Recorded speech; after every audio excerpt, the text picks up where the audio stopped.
Hey Moonies, welcome to the Sailor Moon Fan Club podcast. I'm your host, Victoria L. Johnson, and I'm here with Austin. He plays Leon on Waverly Summer with the Make Believe team on Twitch. He's a therapist, a game writer, and designer, which likely helps him with his other role as co-host of the Secret Histories of Nerd Mysteries, where he and two other hosts join together weekly to laugh, cry, and answer the big questions like, why Saturday morning for cartoons? I love that. Hey Austin, thanks for coming on the show. How are you? Yeah, thanks for having me. I'm doing pretty all right. Can't complain too much. It's been a good day, and now I'm here. Yay! Yeah, it's always fun to come talk about Sailor Moon. Yeah, I mean, you were like, you want to talk about Sailor Moon? I was like, yeah, I will absolutely come talk about Sailor Moon. I will absolutely come do that. Yes. Talk about nerd mysteries and Sailor Moon. So speaking of Sailor Moon, what's your first memory of watching Sailor Moon? So my first memory of watching, when they first tried to air Sailor Moon in the States, they tried airing it on Fox, like Fox Kids. Mm-hmm. And I remember seeing, so it's not the first time watching, I remember watching ads for it on Fox. Because they were going to try and run it there, and they didn't. They ran, the pilot, and then it never aired there again. So the first episode I remember seeing it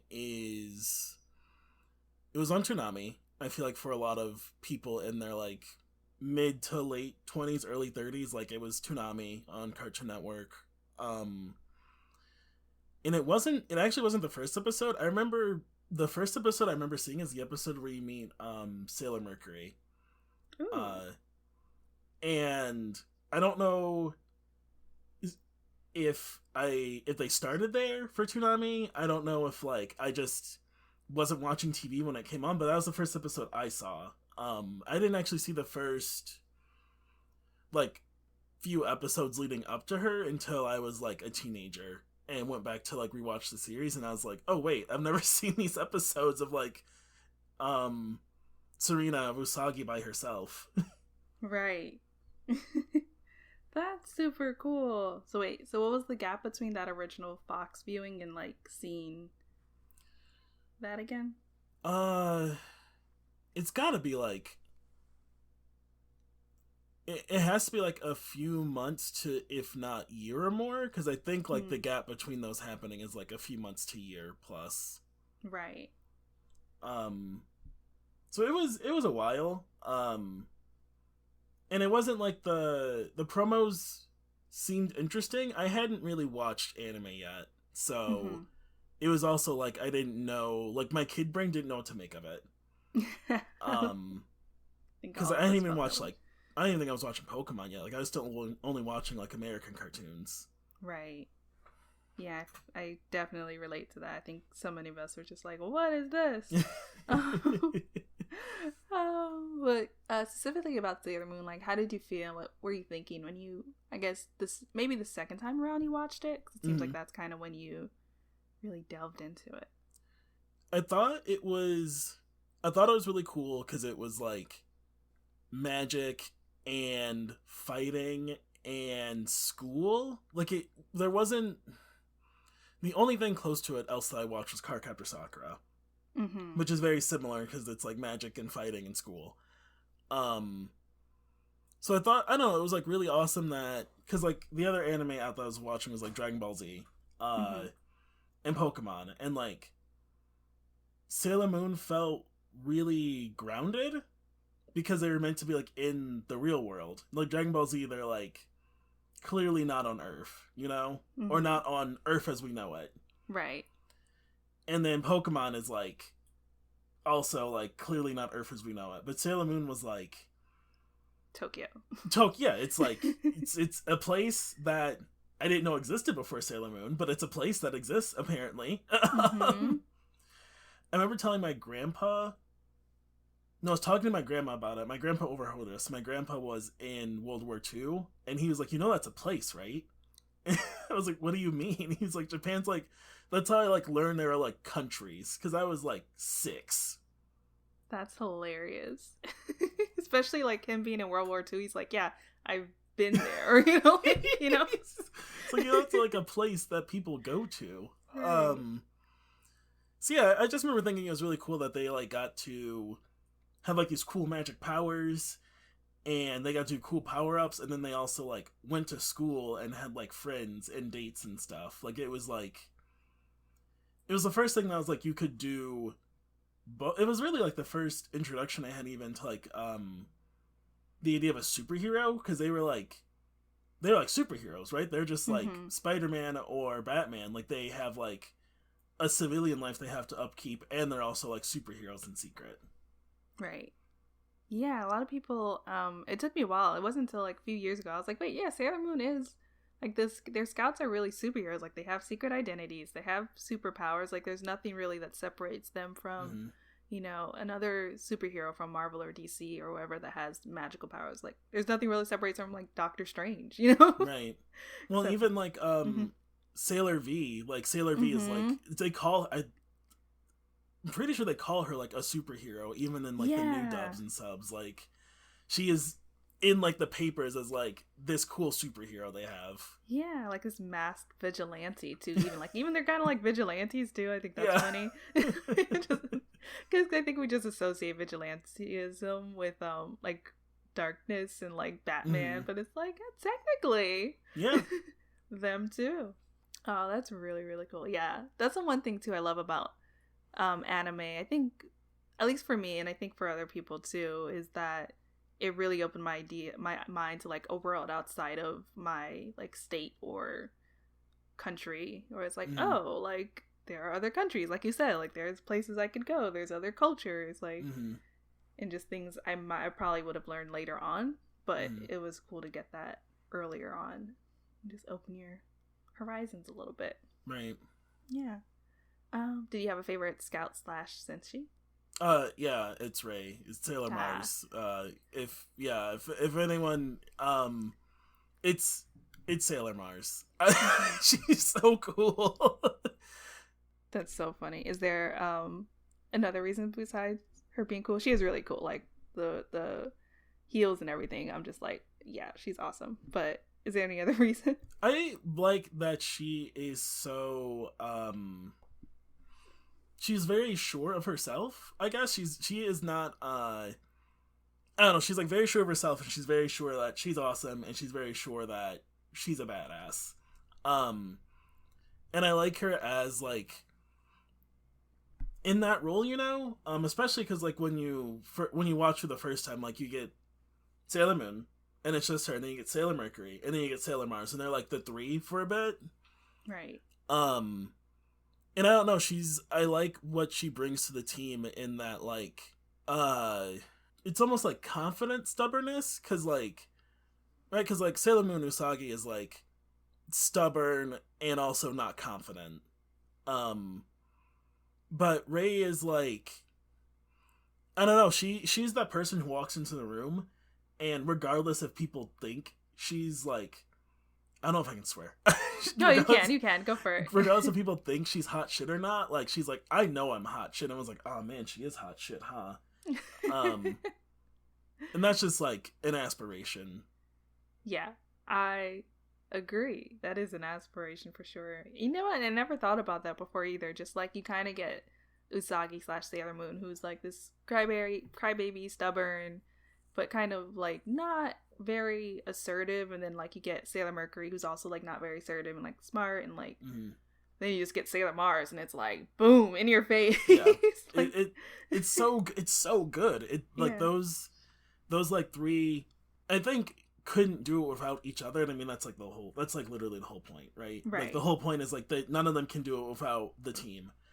But I don't know, I feel like Mars is such a key point to the early team, because otherwise you have Sailor Mercury, who is like, I can figure anything out, but then you have Sailor Moon, who is like, rewatching it, like she's like insufferable at first. Yeah, she is not about this Sailor Scout life. She's not about it.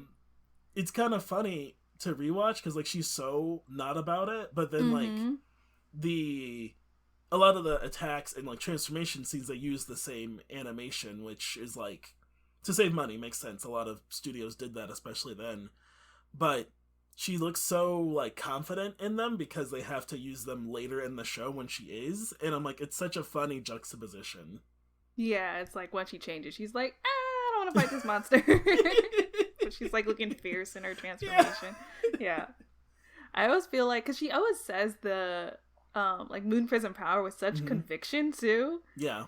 And I'm just like, what happened? Yeah, wait. Like, she gets this, like, we need to run away. Wait. Right. But you just had this whole thing. You seemed like you were ready. Yeah. Oh, that is cool. Nah, I totally get that. And you're so right. Like, it truly is a team effort. Even Tuxedo Mask has a role. he is there. Yeah, I mean, he serves as distraction, he serves as damsel in distress, and emotional support. I really love in the first episodes because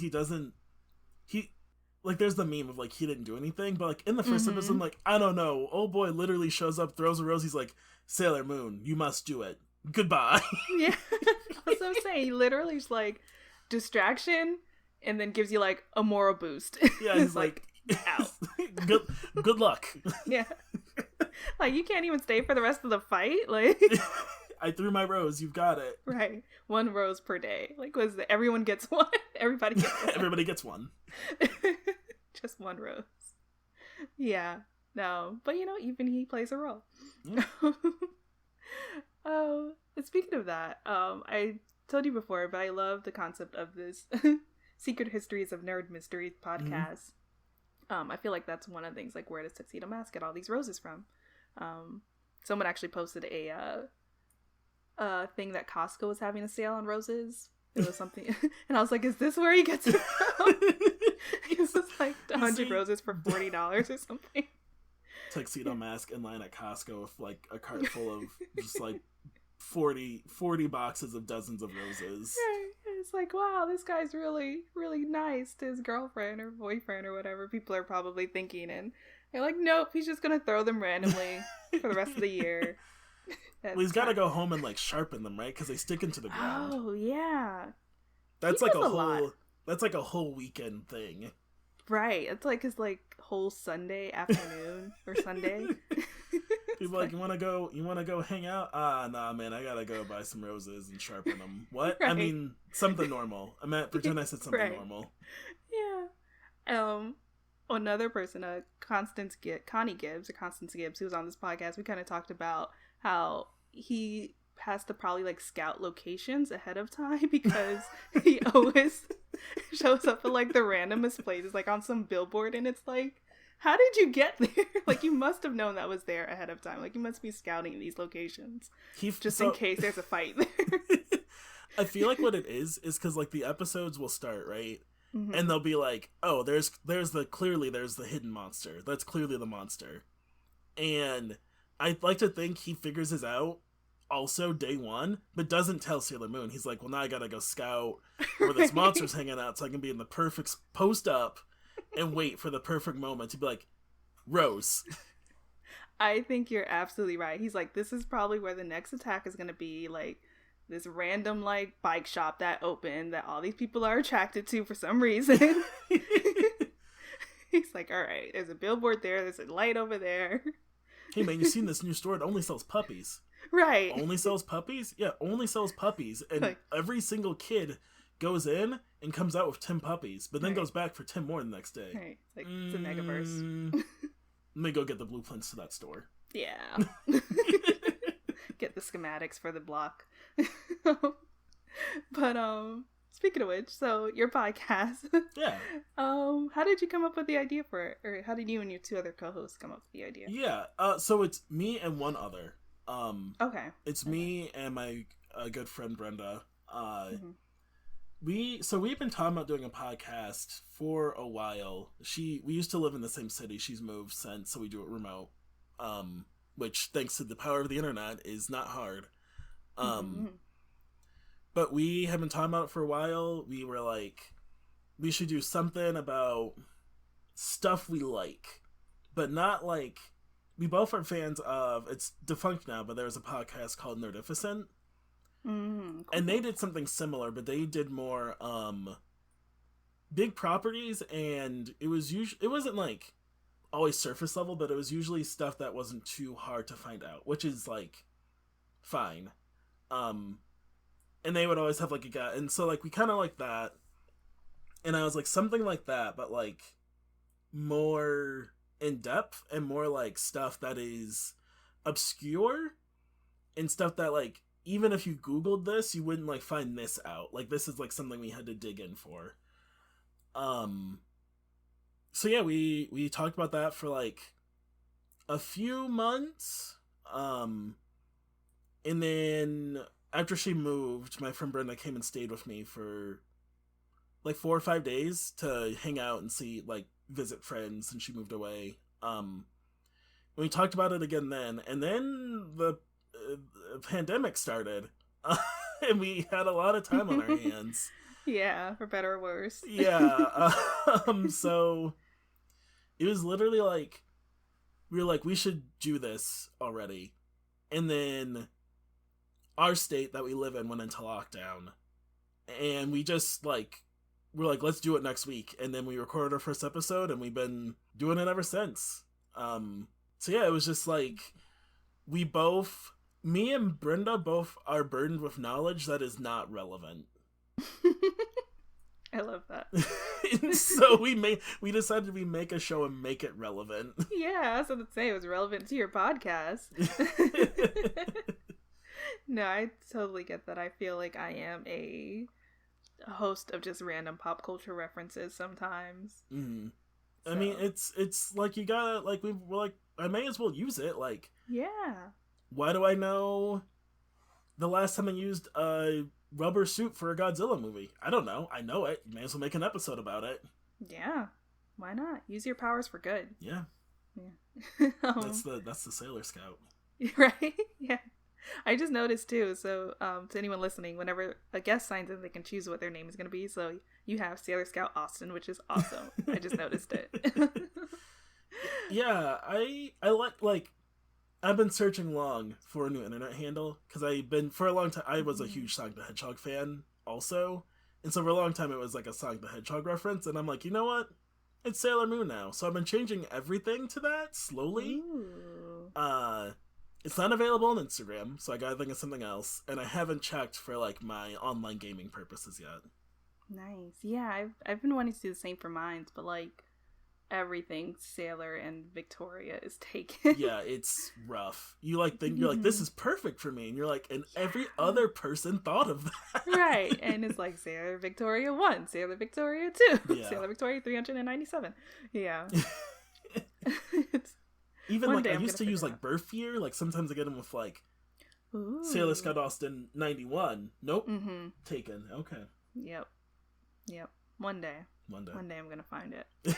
You'll just catch someone slipping. Right? The other thing is, I feel like it's always like a account that like they haven't used it in like 10 years. Like right? They created it once and like posted one tweet, and I'm like, just give me this account. They're not using it. Hey, I wish there was a way to like petition for that. Yeah. Because the person that has the norm, because I have Sailor Scott Austin on Twitter, but it's phonetic. It's not all spelled out. Mm-hmm. And I wish I could like, because I had the same thing. Like I like have like 4 tweets from like 2010, and someone's like message them, and I'm like, they clearly forgot this account exists. That like whoever made it, and then immediately forgot it. Yeah, they were like, I'm gonna try out this Twitter thing, and then they were like, I don't like it, and just never came back. Yeah. Like Twitter be like, this account is defunct. Like it's taking up space in your server somewhere.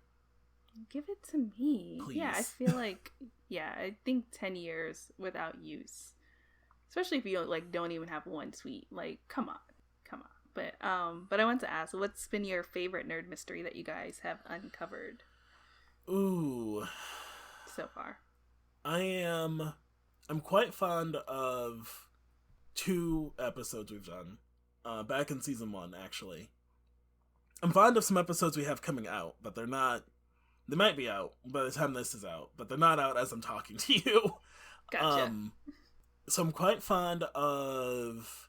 We did an episode on Space Jam, which I'm quite fond of. Yeah. It's so good. It's such a good episode of the podcast, and we got into we talked about the history of Warner Brothers animated movies, because that was technically Warner Brothers first ever animated movie. Oh. And since then they've made nothing but garbage. They made like 4 bad animated movies after that, to the point where they didn't make any more animated movies. Well, no, okay, so they made Iron Giant, which is good, but performed terribly at box office. Yeah. Which I didn't know before. I never looked into it. Yeah, I just assumed it did well. No, like, Iron Giant failed at box office. It made no money. Wow. It made like $200,000 in profit, which is like no money. That is zero money. That's like a salary of some rich person. It's pretty bad for a movie. Yeah, I'm like, that is the salary of the mid-level exec who approved this movie. Exactly. Like, it's like, I could have just gave you this guys and like saved us all time. Okay, 3. I'm also really fond of our Saturday morning episode and our episode on Blade, the movie franchise. Ooh. Just because like we did a lot of our earlier episodes I felt like they were like building blocks to get people to understand. So like, cause Saturday morning episode, we got into like how cartoons became a thing on TV influences like TV today still. That makes sense. Cause the people who like pioneered that are like still like those, I'm like, those dudes are still alive. They're like the same old guys are still running networks. And so it's just like very interesting to me.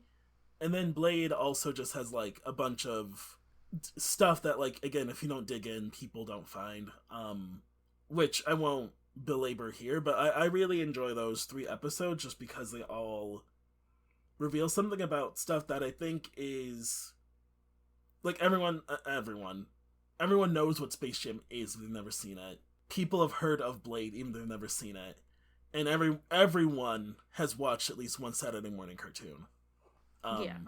Well, I guess some kids now don't get to, which is sad, but yeah, they have like everyday, all day cartoons, which doesn't feel as special. It's not. Just like, you can watch it anytime.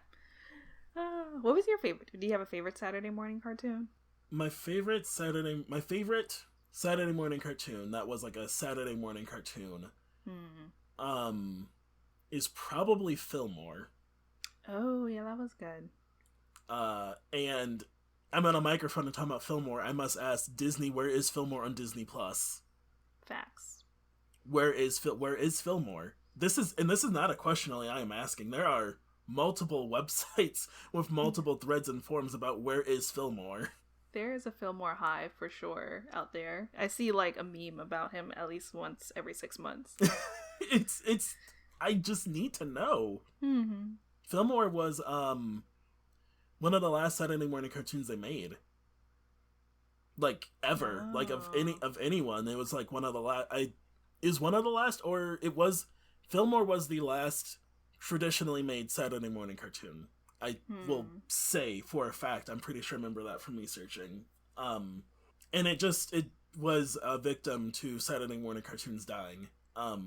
So it's unfortunate because it was a pretty good show from what I remember. I would like to rewatch it, but I can't because somebody won't put it on their streaming service. $2,000 a year, Disney exec.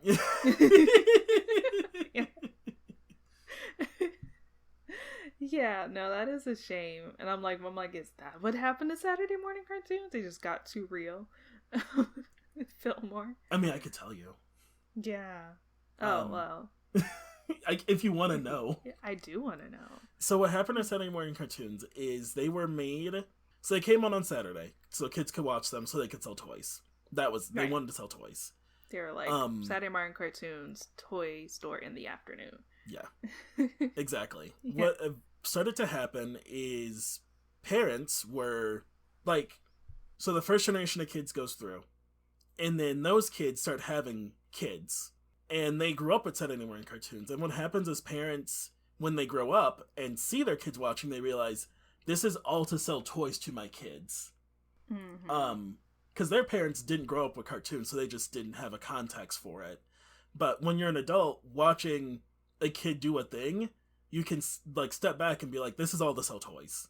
So adults justifiably got upset that studios were just like putting their kids in front of all this advertisement, and they wanted educational stuff. So a whole bunch of legal stuff happens. There's like 3 different bills that go through. Essentially, now networks have to air educational content for kids as well.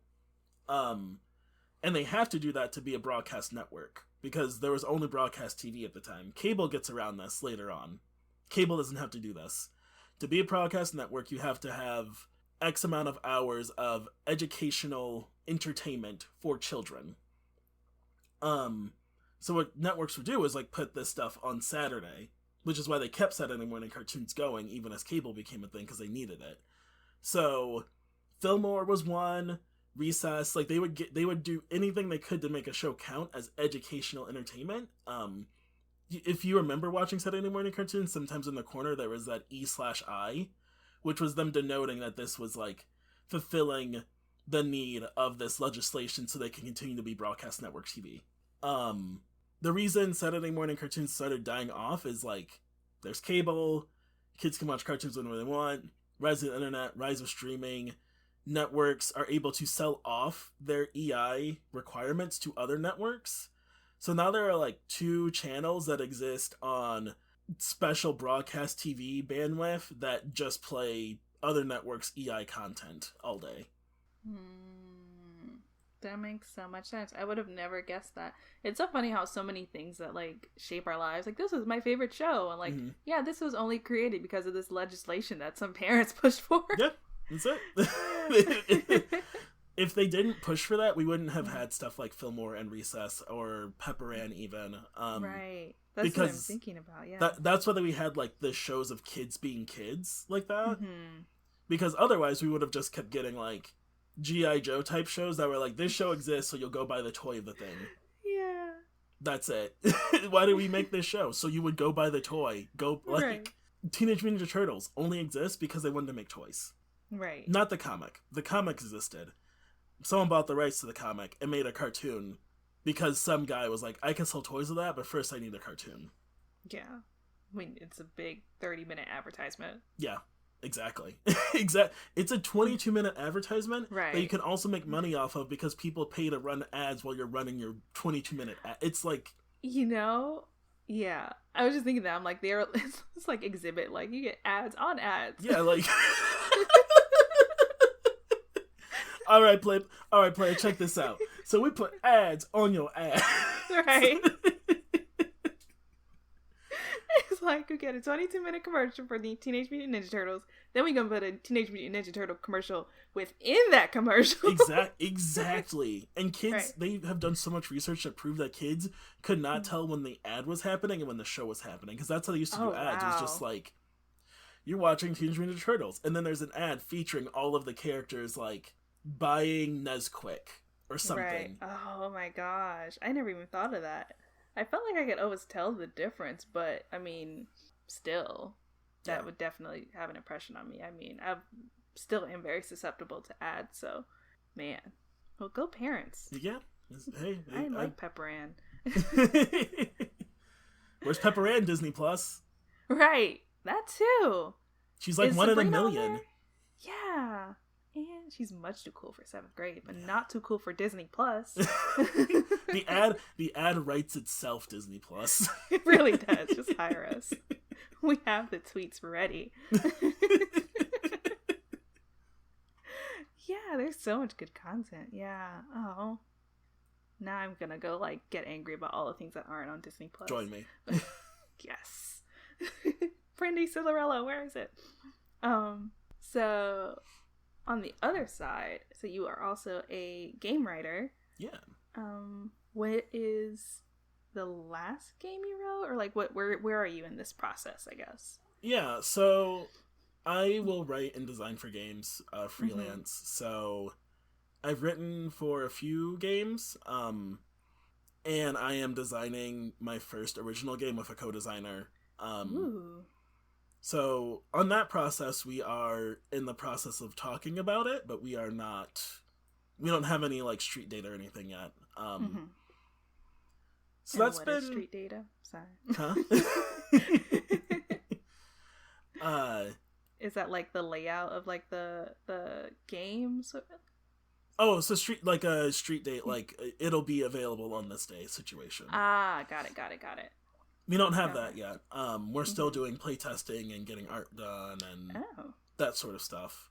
But that's been, it's been really fun. I got into it because I've wanted to write for games, and then my friend Adam runs World Champ Gaming Company, and he had some games he was working on, wanted some writing done, so I wrote some stuff. I've written some scenarios for some of his games, so like players can run their own game. They're both tabletop RPGs. So you can run like your own story, or if you're you just want to like sit down and start playing with the rules, you can like run this story that I wrote. Nice. And I've done that for 2 of Adam's games, and then I am writing currently for a game called Brinkwood, which isn't out yet. But I'm doing something similar. I'm writing a setting. So Brinkwood is a like medieval like gothic vampire game. I'm sold. Where you are trying to like overthrow these like evil vampire overlords. Ooh. I'm writing a setting where instead of like medieval European setting, it is 1960s America, and you're trying to stop these vampires from gentrifying a black community. Ooh, I want to play that game too. That's cool. What's your game about? Can you say? Yeah, so my game I'm working on with my friend Banana is you are an adult. We don't have a name.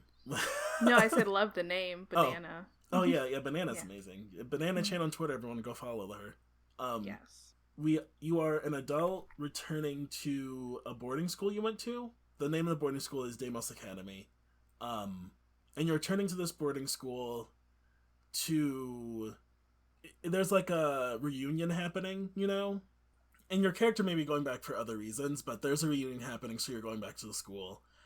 And the school, you always known the school was like weird, but as you play through the game, you discover that there is some sort of monster living under the school, and it's up to you and the other players to stop it. Ooh, I would like to play that game as well. It would be like Buffy vibes, and I love it. Yeah, it's like a horror tabletop game. It's GM-less, so no one like runs the game. You and all the other people like make the story up together as you go. And yeah, so it has like some horror elements, some supernatural elements, and I'm loving making it. And the playtests we've done have been fun. So I'm hoping we can. Hopefully soon I'll be able to talk more about it. If you hit me up on Twitter, you'll be in the know, finger on the pulse. Yeah, I love it. That is so cool. And I feel so silly because I'm like, I think before I had this thing like, oh man, I want to create a comic book, but I don't know how to draw. And now I'm like, then I realized like, oh, like I can still write it and then like work with an artist. And like you are like making me realize like it's kind of the same thing for video games. It's like, oh, I want to know how to make this video game, but I can't like code or like create games or like design things as well as someone who does that for a job. And it's like, oh, I can still write it and like work with somebody like Banana. Yeah, it's I also want to make a comic one day, but yeah, I was just like, I know I can write pretty cool stuff, and I'm like, I've always wanted to work on a game. I'm terrible. I can't do art. I'm so bad at project management. So for Brinkwood, I'm just a freelancer. Like, I just got the gig. So I don't even work with them on design and stuff. I like get my writing assignment and send it in, and then get my draft back and send that's all I do for them. But like with Banana, it's just been really amazing because she is a really good game designer and a really good project runner. Her game before this one, she's had a bunch of games, but most recently she had a really successful Kickstarter for her game Jiangxi, which is like you play as a Chinese family running a Chinese restaurant, but also fighting off vampires. Ooh, lots of vampires. Yeah, I was like, I love how like the punchline is vampires. Like it's like 2 for 1. I'm a big vampire fan, as mentioned earlier for Blade episode. So I tend to gravitate towards other vampires. I want to work with the vampires. Yeah, No, I feel like that always adds like a extra element. Like there's this Korean drama. It's called like Vampire Prosecutor or something. And I'm like, I just want to. I want to watch it now. Like, my just head 'cause. just spawned like Ace Attorney, but vampires. Right. Exactly. And it's like, why? Like, yes, give me that. He's like, objection, and his fangs pop out. Right. Blood. I'm hungry. Oh, yeah. No, and I still haven't watched that K-drama, actually, but I've always wanted to watch it. I have no idea what it's about, but I saw the title, and I was like, I'm gonna watch this. It can't be bad, right? I don't think so. I mean, I haven't heard terrible things about it. I feel like it's probably like average. I mean, it got a 7.8 on IMDb. I just looked it up again just to make sure. 8.2 on my drama list. I've heard good things about it. I just haven't watched it yet. I need to get on that. It's on Prime, so. Okay. Yeah. Okay. Weekend plans. Yeah. Oh, that's super cool though. I love it. Vampires taking down the system. All the good things. Speaking of not vampires, but I guess maybe taking down inner systems of emotional trauma. You are also a therapist. I am. What would you say is the biggest misconception about being a therapist or therapy? You're not gonna come have a revelation. That's not what's gonna. You're not gonna have a revelation. You do need to go weekly. I might ask you, how do you feel? Probably not like that. And don't ask your therapist how long they think you should be there, because that's a question for yourself. Such a therapist thing to say. But I get it. Yeah. No, that makes sense. You cannot like go to one session, solve all your problems, and then be done for the rest of your life. Nah, there's not even like if you leave, you'll probably be back again. That's just the burden of having like higher cognitive thought. Damn, that sounds so the burden of having higher cognitive thoughts. Like, damn, these high cognitive thoughts. Yeah, I don't know. It's hey, we're out here to help you get through it. We're all just trying to get through it. Yeah. But yeah, I don't know. It's not scary. It might be hard. If you're thinking about going to therapy, do it. If you're not thinking about going to therapy, do it. Fair. Everyone should try it out, and if it doesn't feel like a good fit for the therapist, find another one. Don't be afraid to ask about what they can do in terms to alleviate financial burden, because I know therapy's not cheap. If you don't have insurance or they can't take your insurance, like some people have sliding scales, some people see you pro bono, some people put you on a payment plan. Like, don't be afraid to ask, because we're not afraid to talk about it. That's literally no therapist is afraid to talk about things, or they probably shouldn't be doing therapy. That's a fair question. That's a fair analysis. It's like, I don't really feel like talking about uncomfortable things. It's like, you might be in the wrong profession. Yeah, exactly. Yeah, and full disclosure, I see therapists, and it's awesome. So totally promote mental health for all. It's super, super rad. I'm a therapist and I go to therapy. Like, come on now. You got another exhibit thing going on. I put your therapist in your therapy. What? Right. Get you the premium therapy. Yeah, because you're right. You have to be good, and the clients can be good. That's awesome. Do you have any advice for anyone? You do a lot of things. So I'm like, advice for someone who wants to start a podcast, someone who wants to become a game writer and designer, or someone who wants to become a therapist, which is like very broad, but this is your life. Yeah, I do a lot of shit. I do too much. Just do it. Honestly, like, if you want to start a podcast, there are even the way we're doing this podcast right now, I've never seen this platform to record podcasts. This isn't how I do it at all. This is great.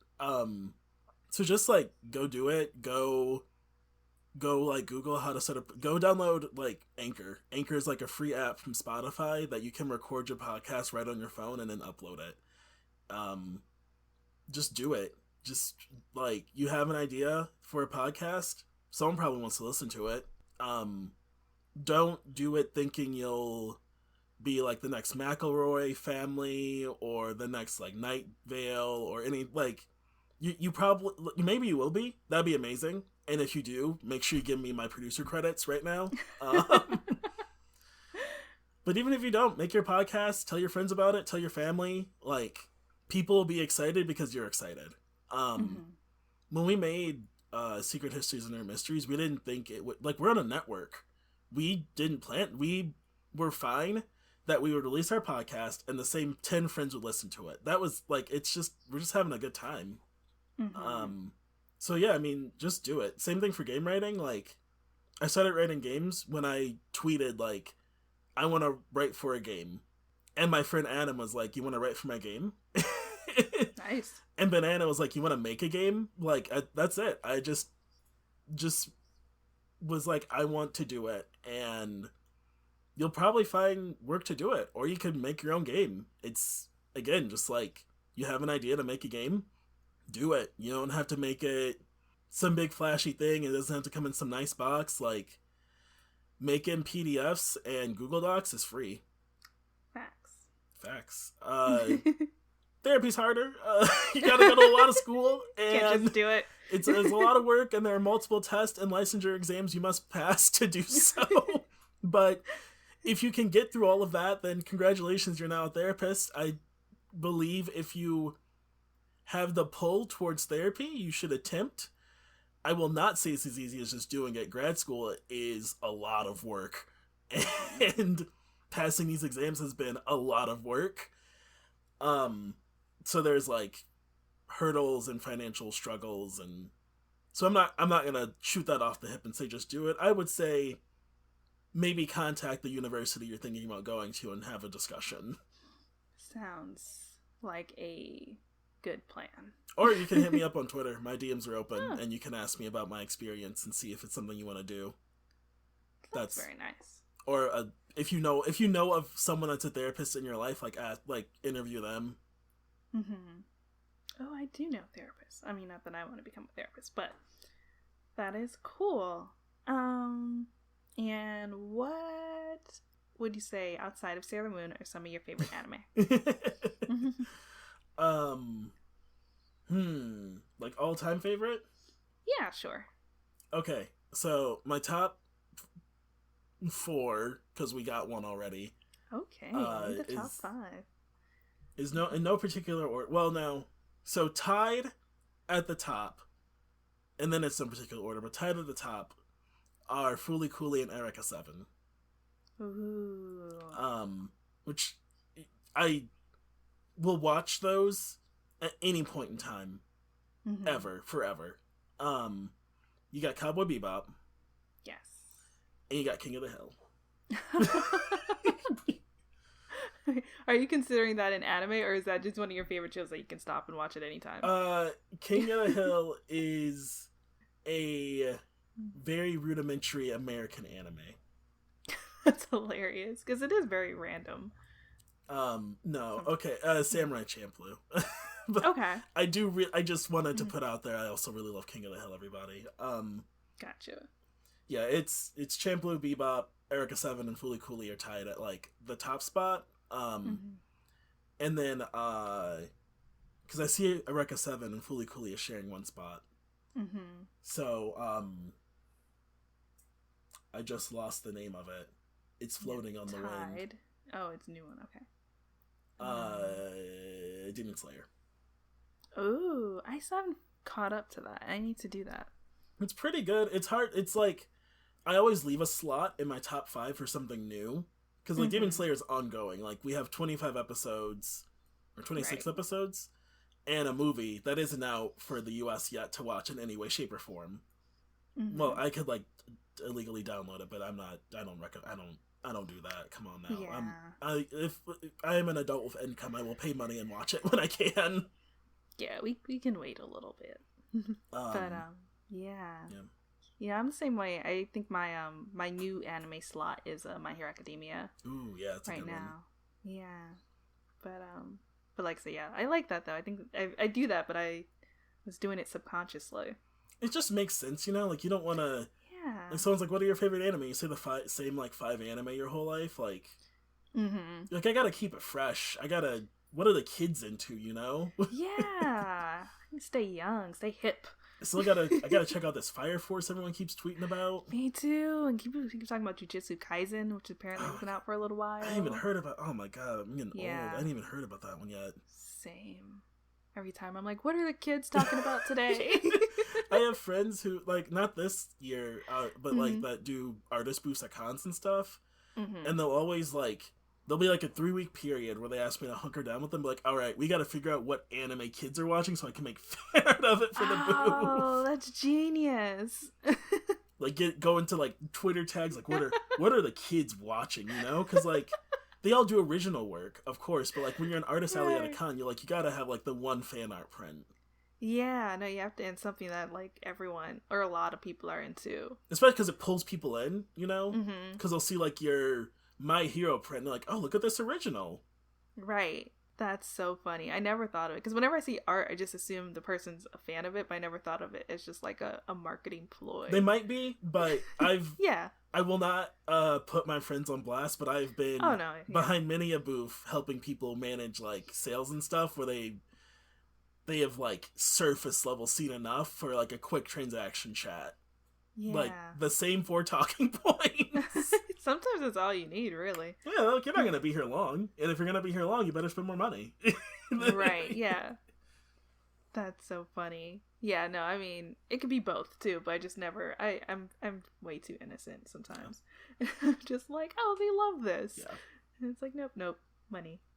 You're like, I love this. I'm like, yes, as they take your 20. Yeah, I do love this. Right. This is great. Yeah. This is wonderful. This is amazing. This thing that will pay my bills and rent and this food. table is not free. Right. Oh, yeah. And then, just like Sailor Moon had her Sailor Moon Says phrase at the end of every episode, what would your phrase be? So, Sailor Austin says. Oh, man. This is so much power. Yeah. To your sign off. I know. Sailor Austin says, respect black women. Ooh, I like that. It's always a good one. Trust black women, respect black women, listen to black women. Protect black women. Protect black women. It always works. It's Absolutely, always perfect. Every single time. Absolutely. I love it. Thank you. And what is next for you and where can people find you? Next for me is just keep plugging away at my own podcasts. We have some fun stuff planned this year to be on the lookout for. Hoping to launch this game that I'm working on with Banana, like I talked about earlier. And people can find me over on Twitter. I'm at Sailor Scout Austin. That's at Sailor SCT Austin. Because as I said, the full scout's taken. Darn you, Sailor Full Scout Austin. Darn you. But you can find me on Twitter and come hang out. Anything I'm gonna do, I have a thread, like a pin post that I update with like current projects, so you can always check that out, see where I'm at and where I'll be at throughout the weeks and months. Cool. And you're on Twitch as well? We didn't really get to talk about it, but I don't have my own channel, but you can find me over there on Make Believe TV, I think it is the channel. Make Believe Live. Make Believe Live, you can find me there as Leon on Waverly Summer. We have announced season 2, but not a release date yet, so you can find me there. Season 2 starts soon. Catch up on season 1 while you can, and again, keep your eyes peeled on my Twitter, and I'll let you know when season 2 is starting officially. Awesome, thanks. And yeah, once again, I am Victoria L. Johnson, host of the Sailor Moon Fan Club podcast, and you can find me at Miss Old School. That's Old School with a K on Twitter and Instagram, and at Moonies Club. You can find the podcast at Moonies Club on Twitter and Moonies_club on Instagram. And we also have merch at mooniesclub.com. So if you guys Sailor Moon fans looking for some Senshi and or villain merch, we have that. And thanks, Austin. Yeah, thank you. The merch is really cool, everybody. I'm planning a really sick spring outfit with some of the merch, so. Ooh, I can't wait to see that. Definitely tag me. For sure. Yeah, thanks for having me. Sorry. No, you're good. Thanks for coming on the show. Yeah, of course.